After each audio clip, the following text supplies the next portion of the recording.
ஆண்டவராகிய இயேசு கிறிஸ்துவின் நாமத்தினாலே உங்கள் யாவருக்கும் என் அன்பின் வாழ்த்துக்கள். இன்றைய தினம் நாம் யாவருக்கும் தெரியும் சாம்பல் புதன். அதாவது கர்த்தர் வனாந்தரத்திலே 40 நாள் உபவாசம் பண்ணுகிறார். அதாவது புசியாமல் இருக்கிறார். வனாந்தரத்திலே ஆவியானவரால் கொன்று போகப்படுகிறார். வனாந்தரத்திலே 40 நாள் புசியாமல் தேவன் பயணம் செய்கிறார். அப்போ அந்த பயணத்தின் போது அநேக காட்டு மிருகங்கள், காட்டில் எவ்வளோ பிரச்சனைகள் இருக்கும், எல்லாவற்றையும் கடவுள் பொறுமையாக நிதானமாக அந்த சோதனையை ஜெயித்தார். அதை இப்போ நம் முதல் நாள் உபவாச நாள், அதாவது இன்னைக்கு தொடங்குகிறது. சாம்பல் புதன் இன்னைக்கு தொடங்குகிறது.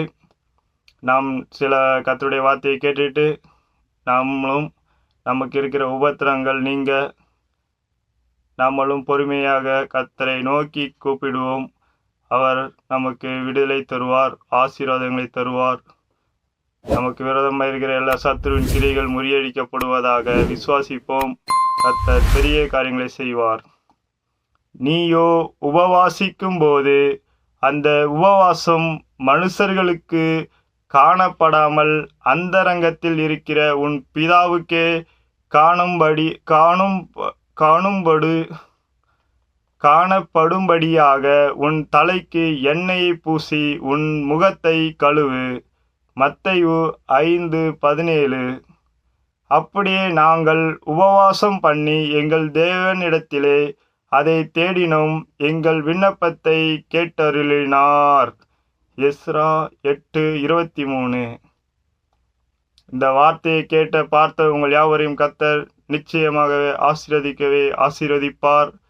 உபவாசிக்கும் போது மனுஷர்களுக்கு காணும்படியாக செய்யாமல் பரலோகத்தில் இருக்கிற நம்ம பிதா காணும்படியாக நம் முகத்தில் பிரகாசமும் தலையில் எண்ணெயை வைத்து நாம் உபவாசம் பண்ணி சந்தோஷமாக இருந்து கர்த்தருடைய நாம் மகிமைப்படுவதாக நாம் ஒவ்வொரு நாளும் அர்ப்பணிப்போம்.